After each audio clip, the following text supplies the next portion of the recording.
দীর্ঘ ৩৫ বছর পর রাষ্ট্রপতি নির্বাচন, তাই সংসদ সদস্যদের এই ভোটকে ঘিরে রাজনৈতিক ও সাংবিধানিক দুই দিক থেকেই সবার বাড়তি আগ্রহ।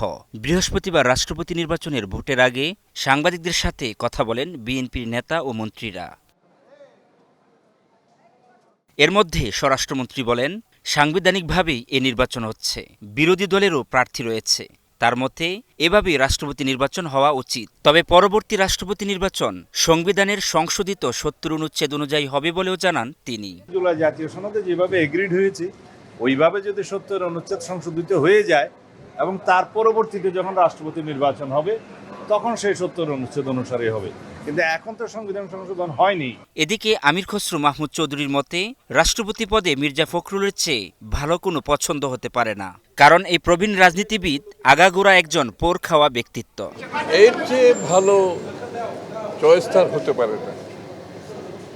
আগাগোড়া একজন রাজনৈতিক ব্যক্তিত্ব, দীর্ঘ সংগ্রাম অতিক্রম করে, জেল জুলুম সহ্য করে, স্বৈরাচারের বিরুদ্ধে লড়াই করে, অতি প্রত্যাশিত এই বিষয়ে তার ভূমিকা অগ্রভাগে ছিল। এর আগে টেলিফোনে দেয়া বক্তব্যে সুখী সমৃদ্ধ ও কল্যাণমুখী একটি নতুন বাংলাদেশ গড়ে উঠবে এমন প্রত্যাশা ব্যক্ত করেন মির্জা ফখরুল ইসলাম আলমগীর।